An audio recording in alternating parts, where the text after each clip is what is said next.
रायगढ़ जिला कल्याणसिंहपुर ब्लॉक स्थित देवगिरी शैव पीठठारे राज्य वाणिज्य परिवहन स्टील एवं माइन्स मंत्री श्री विभूति भूषण जेना सकाल 8टा समय पहुंची 556 सीढ़ी चढ़ी पंचमुखी श्री नीलकंठेश्वर दर्शन करथिले। यापरे क्रांतिकारी आश्रम को जाई क्रांतिकारी आश्रमर बाबा क्रांति स्वरूपानंद गिरी आलोचना करथिले। देवगिरी शैवपीठर चतुर्पार्श्वर उन्नतीकरण श्रद्धालुओं पर समस्त प्रकार सुविधा विषय पचारि बुझिथिले। एही समय स्थानीय जनसाधारण स्थानीय सरपंच गौतम बाली, मंडल सभापति अजित पाणिग्राही, बीजेपी पूर्वतन जिला सभापति शिव पट्टनायक, युव मोर्चा जिला सभापति उमेश खोसला, वरिष्ठ कर्मी कृष्ण सामल, कृषक मोर्चा शिकरपाई मंडल सभापति प्रास्का कास्तु, करपा पूर्वतन सरपंच सिंधु उर्कला, सुरेन्द्र कौशल्य, पूर्वतन मंडल सभापति मनोज सेठी एवं दलीय कर्मकर्ता प्रमुख उपस्थित रहिथिले। सौभाग्य कौन सी कार्यक्रम नथिला, हठात प्रभुंकर डाकर है एवं आम देवगिरी पहुँचलु। उपरକୁ ଯାଇକିରି पहाड़ आरोहण कलु एवं ऊपर जाइकिरी प्रभु नीलकंठेश्वर दर्शन मिलला, पंचलिंगेश्वर दर्शन मिलला। आउ टिके देखुलु भक्त मान जो समागम होची भलरे केमती से दर्शन करें। पानी असुविधा टिके देखिलु मध्य एवं रास्तार जदि पाच अच्छी आउ कौन कले सुगम हो पार। लक्ष लक्ष भक्तर समागम हुए। एवं तो माघ मेला चली, प्रति वर्ष माघ मेला 7 दिन व्यापी चले एवं सब कथा को देखिलु एवं ताकू किभली भाव समाधान करा जाई पारिबो। एवं ए देवगिरी पहाड़ ये 4 जुगर जे कि स्वाक्षर बहन करे। देवगिरी पहाड़ आध्यात्मिकता समस्त पाखे पहुँचू आर बहुत प्रचार प्रसार मध्य हवा आवश्यक अच्छी।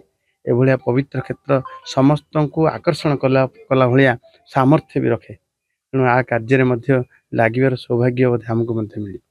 हठात राति 12टार सूचना पाइलु जे माननीय विभूति जेना आसुछन्ति खनिज मंत्री। तो से सूचना पाइबा परे केमती एठी कोन व्यवस्था करा जिवो सेटा आमे चिंता करथुलु। जेहेतु से सांस्कृतिक स्थल मानक बहुत श्रद्धा रखन्ते, तो देवगिरी आसीबे तो कोठी रहबे कोन करिवे आमे राति रे सब व्यवस्था कलु। किंतु परे आमे सूचना पाइलु जे रायडा रे रहि जिवे, प्रोटोकॉल दृष्टि से एठी पहुंच परिबे नै राति रे। तो सकाळे जहा भी हो से ठीक समय राशि पहुंचले आ देवगिरी भी दर्शन कले। ऊपरे माने हमर धोबा धुबुणी बंध ठारू गंगा जमुना सरस्वती कुंड ए सब जगह बुलाबुली करके देखिले। देवगिरी परिसर पई कोन आवश्यक तार अनुभव से निजे कले। ता सहित जो भक्त माने भी सांगरे उपस्थित थिले तांको भी पचारले कोन आवश्यक एठी बोली। आ भक्त माने जहा सब भी जणेले आ तांकर से निजर इच्छा भी व्यक्त कले। सेही अनुसार विभूति भूषण जेना महोदय एठी स्पष्ट शब्द रे जणेले जे नेक्स्ट मु आसला बेले को जेमती देवगिरी परिक्रमा मार्ग संपूर्ण हेतिबो। देवगिरी ऊपर को मटेरियल जीवा भली जेमती ऊपर किसी व्यवस्था ही पारिबो। बुढ़ा बुढ़ी लोक जीवा आसवारे असुविधा माने हेई पारिबो, असुविधा हेबो नाही। से सब व्यवस्था जेमती हेई जाइथो मु नेक्स्ट आसवा समय रे सेति पय ध्यान दिया जिवो।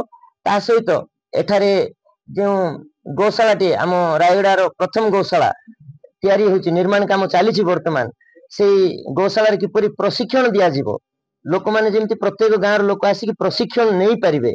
केमती आमे गो आधारित कृषि करि परिबा, रासायनिक सार ठार केमती मुक्त रही परिबा। जेहेतु तांकर भी निजस्व रुचि अछि। मु देखिछि तांके निजे गो सेवा करछन। जेहेतु मु जणे गो भक्त आ से भी जणे गो भक्त, सेही हिसाब रे हमर संपर्क आ से इच्छा करथिले गोटे गो भक्त को मु दर्शन करिया पई जिबी आ देवगिरी दर्शन करिक आसीबी। तो तांकर आगमन हम समस्त को उत्साहित करथिला। आ सेठी ठाकुर दर्शन करिया परे देवगिरी पंचमुखी नीलकंठेश्वर महादेव को दर्शन करिया परे पुणी तलक आसिक आम मान सहित कथबार्ता करथिले। आ एठी जलपान करिया परे से रायगड़ा अभिमुखे गस्त करछन। रायगढ़ मालेश कौशल रिपोर्ट, निरपेक्ष न्यूज।